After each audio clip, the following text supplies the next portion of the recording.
1000 টাকা কম দিলেও দেওয়া যাবে। 1000 টাকা কম হলে হবে না? না। 1,75,000 ফিক্সড। জি। আচ্ছা, একটু যদি গুস্তের ধারণা দিতেন ভাই। 5.5 মণ ভালো আছে। 5.5 মণ।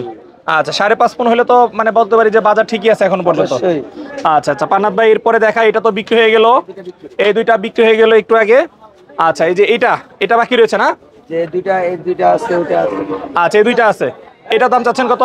এটা চাওয়া দাম ধরেন 2,35,000। 2,35,000। আর বিক্রি হবে হলো 2,10,000 টাকা। 2,10,000। আচ্ছা, পরেরটা দেখাই আমরা। পরে যে গরুটা দেখতে পাচ্ছি পান্নাত ভাই, এটা দাম চাচ্ছেন কত? এটা চাওয়া দাম একই জোড়ার গরু তো, এটা ধরেন একই দাম চাওয়া, এটা 10,000 কমালে দেওয়া যাবে, এটা 2 লাখ হলে দেওয়া যাবে। আচ্ছা, দুইটা একই, বাট এটা 10,000 কম, কারণটা কি? এটা একটু ছোট। একটু ছোট। আচ্ছা, কয় দাঁত এটা? একটু 2 দাঁত। 2 দাঁতই। আচ্ছা, পান্নাত ভাই এদিকে সর্বশেষ যে গরুটা, গরু আরো দুইটা আছে না? এই আস্তে আস্তে আস্তে। আচ্ছা, এটা তো মনে হচ্ছে অনেক বড়। হ্যাঁ বড়ই। আচ্ছা, এটার ওজন কেমন হবে ভাই? এটা ধরেন অরিজিনাল গোশ আছে 8 মণ 10 এর। 8 মণ 10 অরিজিনাল। আচ্ছা, তাহলে কি নকল ওজনও বলা হয় নাকি? জি। না মানে আমরা কষার কাছে যেভাবে বেশি, ও কষার কাছে যে বিক্রি করে। অবশ্যই 12 মাস কষার কাছে আমি বেশি, 12 মাস।